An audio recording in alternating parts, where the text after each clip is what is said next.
दोस्तों आज का जो हमारा टॉपिक है वह है centripetal force and centrifugal force.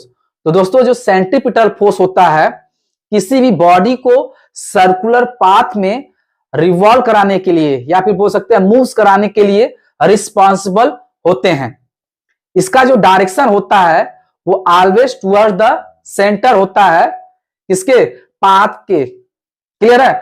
जबकि सेंट्रीफ्यूगल फोर्स जो होता है एक इमेजिनरी या बोल सकते हैं फेक फोर्स होता है जिसकी वैल्यू जो होती है इक्वल होता है सेंट्रीपिटल फोर्स के, और इसका जो डायरेक्शन होता है always opposite to the centripetal force होता है। ठीक है, जो मैंने बोला अभी ये रियल लाइफ में कैसे वर्क करता है चलिए समझते हैं एग्जांपल से। तो हमारा जो फर्स्ट एग्जांपल है वो उसमें लिखा गया है spinning a stone on spring. इसमें क्या है, जब किसी भी स्टोन को इस स्ट्रिंग की हेल्प से बांध करके रिवॉल्व कराते हैं तो इस तरह घुमाते हैं तो क्या होता है वो सर्कुलर पाथ में घूमता है। क्यों घूमता है? क्योंकि जब हम क्या करते हैं स्टोन को स्ट्रिंग से बांधते हैं और हाथ से घुमाते हैं तो हाथ की हेल्प से स्टोन पर क्या प्रोवाइड कराते हैं सेंट्रीपिटल फोर्स। ठीक है, और इसके कारण क्या होता है स्टोन स्ट्रेट पाथ में मूव ना करके एक सर्कुलर पाथ में मूव करता है। क्लियर है। अब आपके माइंड में एक क्वेश्चन उठ सकता है वो यह है कि सर अगर आप इस तरह बोल रहे हैं कि स्टोन पर सेंटर की तरफ फोर्स वर्क करता है तो जो स्टोन है वो सेंटर की तरफ क्यों नहीं मूव करता है? तो उसका रीजन ये है कि जो स्टोन पर क्या होता है एक सेंट्रीफ्यूगल फोर्स वर्क करता है जिसे हम बोलते हैं इमेजिनरी फोर्स।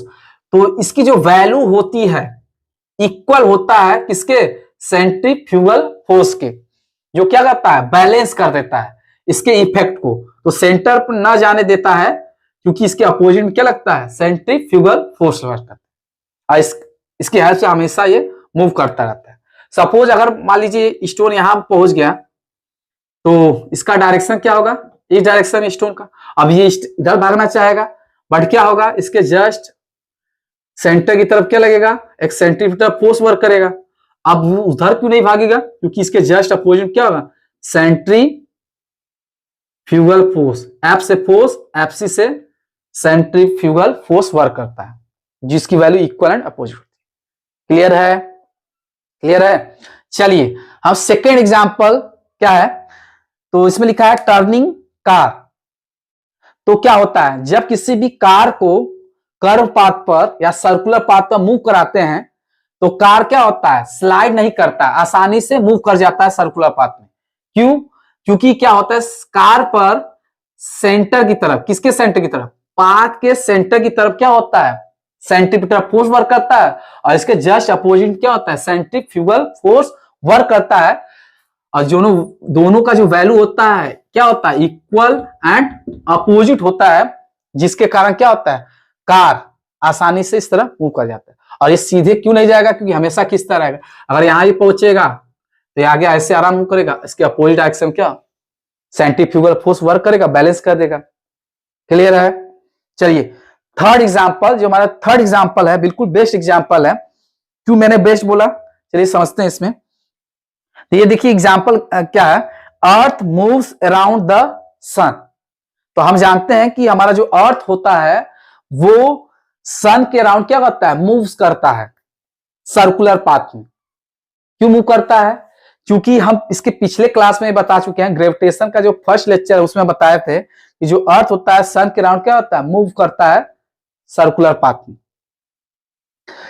क्यों मूव करता था? क्योंकि हमने बोला था कि अर्थ और सन के बीच क्या होता है ग्रेविटेशनल फोर्स वर्क करते हैं, और यहां पर जो ग्रेविटेशनल फोर्स होता है वो इक्वल हो जाता है किसके सेंट्रीपिटल फोर्स के। यानी हम बोल सकते हैं जो ग्रेविटेशनल फोर्स होता है वो प्रोवाइड कराता है सेंट्रीपिटल फोर्स किसको अर्थ को, इसके कारण अर्थ क्या होता है रिवॉल्व करता है।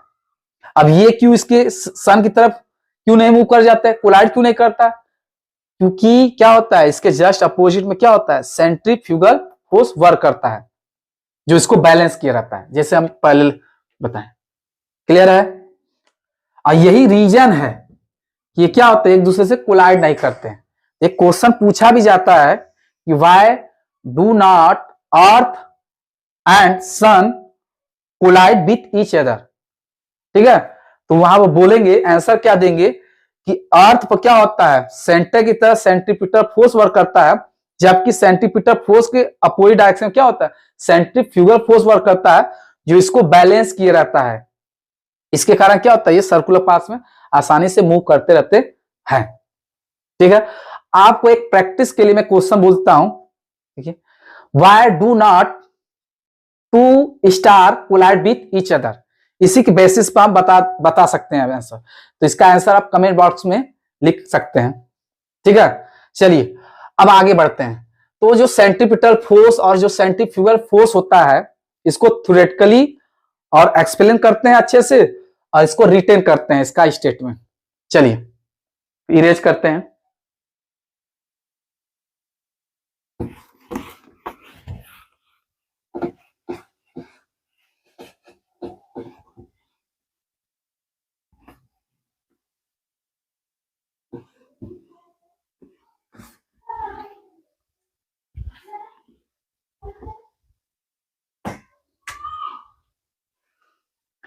तो सबसे पहले हम एक छोटा सा हेडिंग समझ लेते हैं, फोर्स।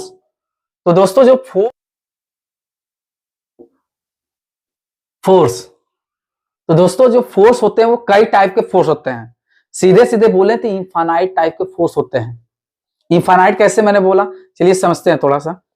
तो दोस्तों जो अलग अलग सिचुएशन में जो फोर्स क्रिएट होते हैं या एग्जर्ट होते हैं, उस सिचुएशन के अकॉर्डिंग हम क्या उस फोर्स का नाम रखते हैं।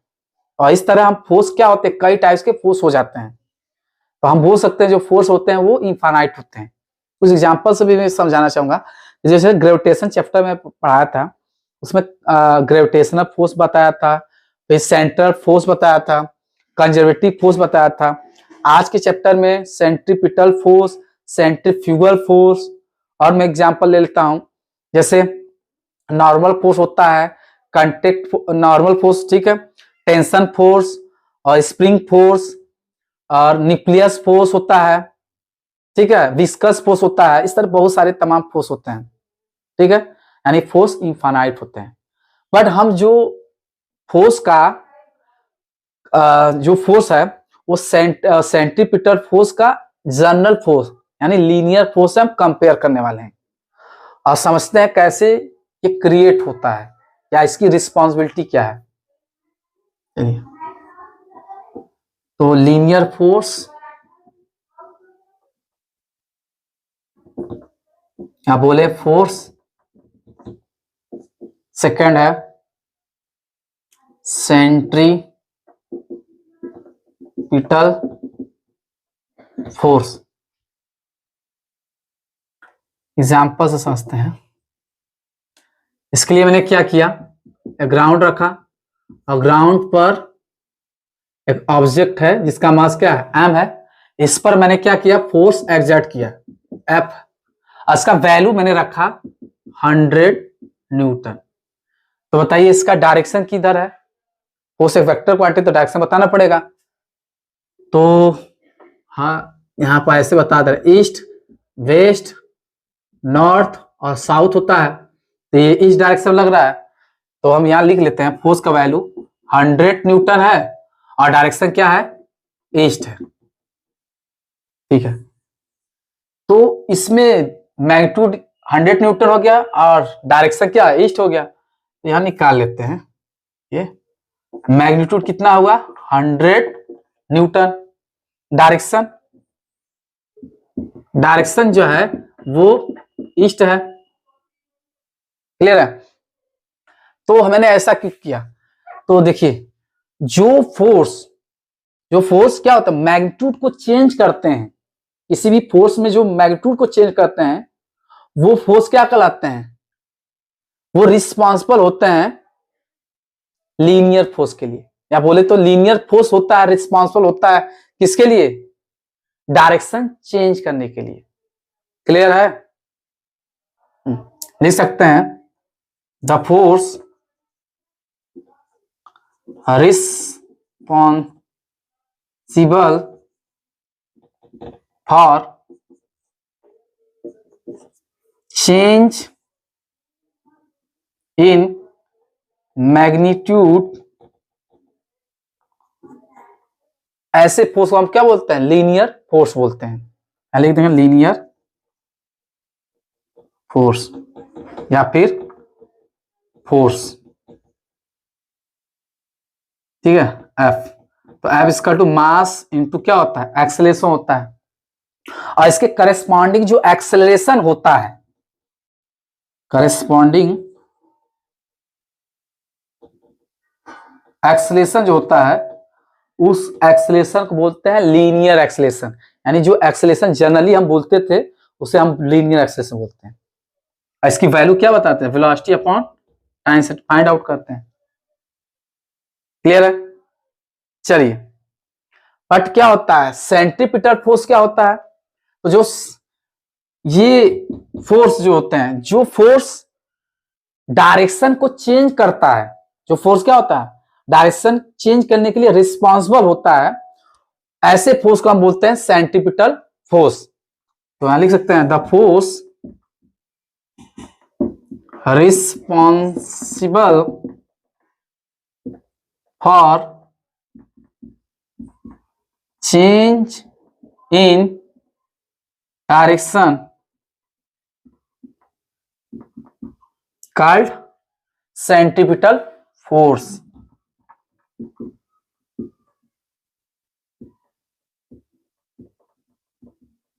क्लियर है?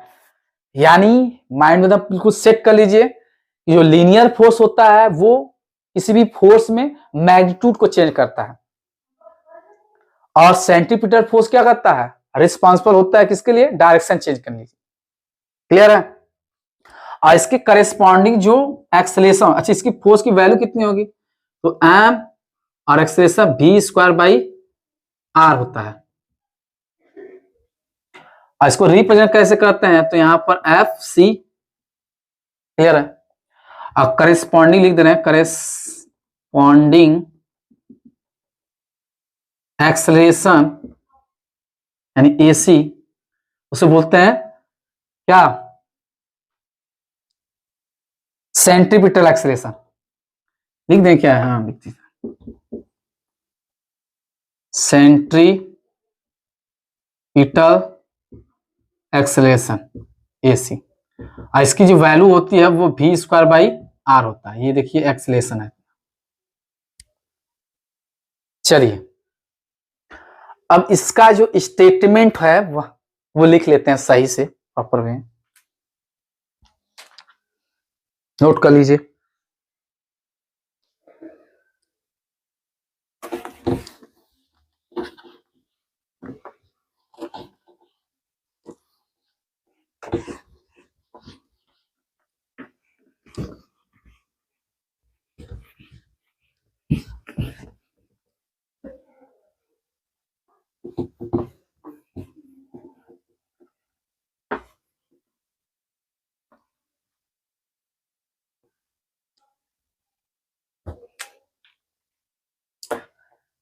सेंट्रीपिटल फोर्स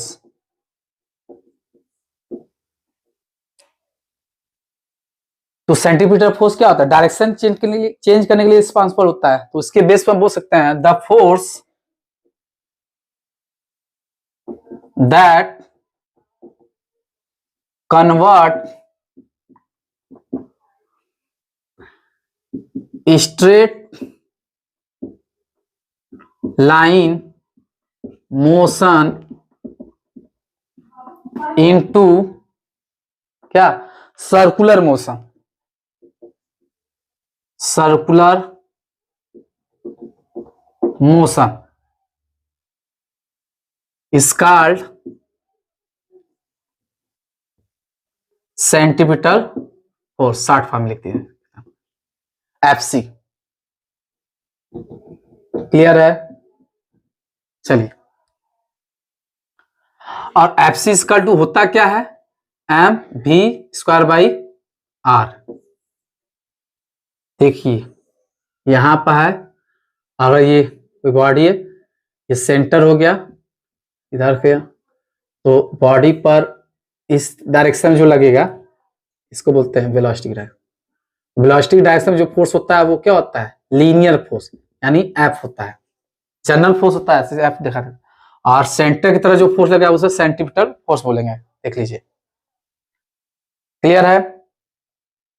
चलिए, इसका जो डायरेक्शन भी लिख दे रहे हैं। डायरेक्शन जो होता है क्या होता है? टुवर्ड्स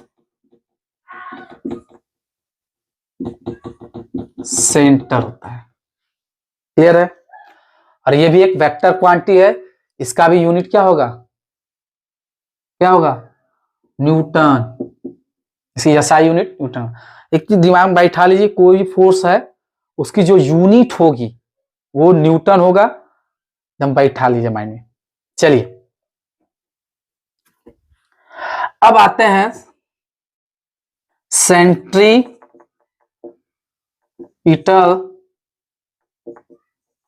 एक्सेलेरेशन, यानी ए सी को डिफाइन कर लेते हैं।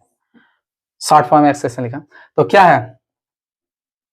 एक्सेलेरेशन प्रोड्यूसेस ड्यू टू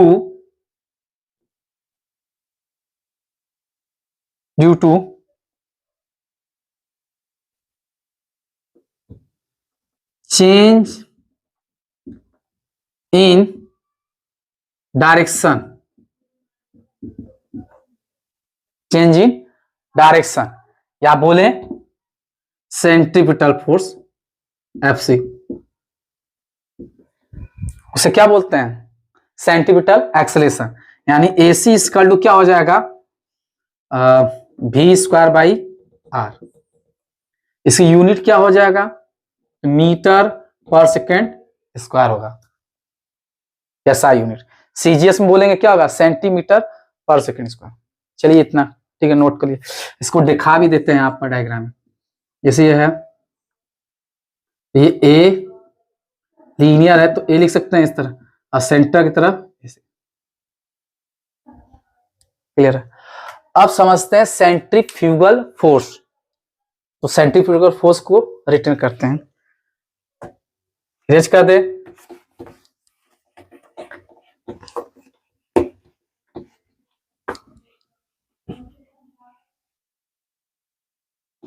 अच्छा, करें क्या, लिखेंगे क्या सेंट्रीफ्यूगल फोर्स में? तो यहां पर सेंट्रीफ्यूगल फोर्स होता क्या है? एक इमेजिनरी फोर्स है। तो यहां पर भी बोल सकते हैं यहां पर कि the imaginary force that convert straight line motion into circular motion is called centrifugal force. ठीक है, सेंट्रीफ्यूगल फोर्स भी रिस्पॉन्सिबल होते हैं किसी भी बॉडी को इसमें सर्कुलर मोशन में कराने के लिए, जब वो स्ट्रेट पाथ में मूव करेगा तो। चलिए,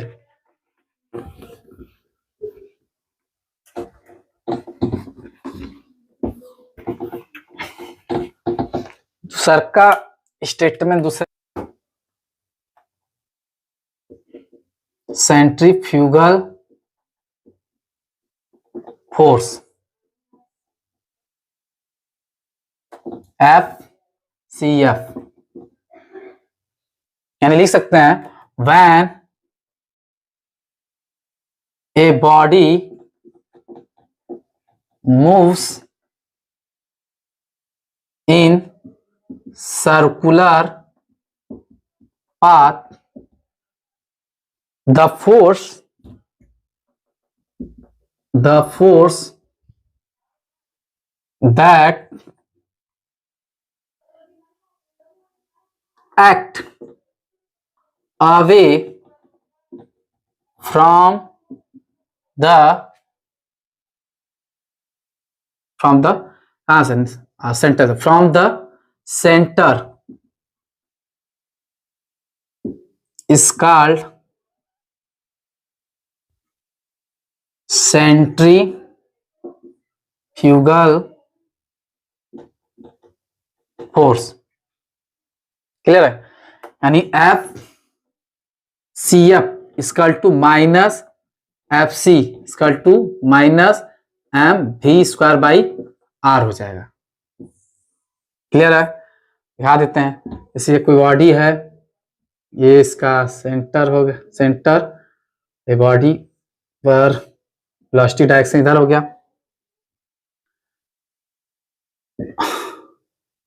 लीनियर फोर्स एफ एल और सेंट्रीपिटल फोर्स एफ सी, इसके सेंट्रीफ्यूगल फोर्स क्या हो जाएगा, एफ सी एफ। ठीक है, ये दोनों इक्वल एंड अपोजिट होते हैं। क्लियर है? यहां लिख दिया है, देखिए यहां लिखा गया है ना, act away from the centre. ये सेंटर से क्या होता है, अवे होते हैं। ये सेंटर है, सेंटर अवे। और सेंट्रीपिटल फोर्स क्या होता है, टुवर्ड्स द सेंटर होता है। ठीक है, एक चीज और नोट करके लिख सकते हैं यहां पर,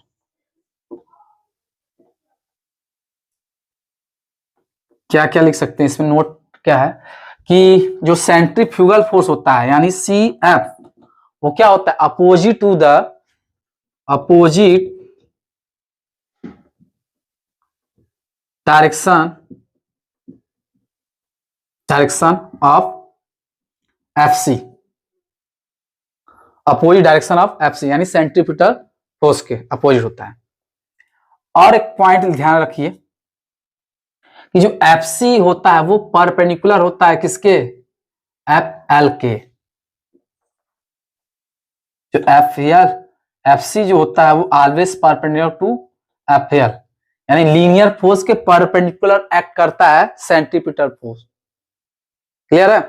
थर्ड पॉइंट में भी लिख सकते हैं कि एफ सी एफ जो होता है सेंट्रीफ्यूगल फोर्स जो होता है वो भी क्या होता है, परपेंडिकुलर होता है इसके लीनियर फोर्स के। क्लियर है? चलिए नोट कर लीजिए। आज के लिए बस इतना ही। Have a nice day, meet you next class.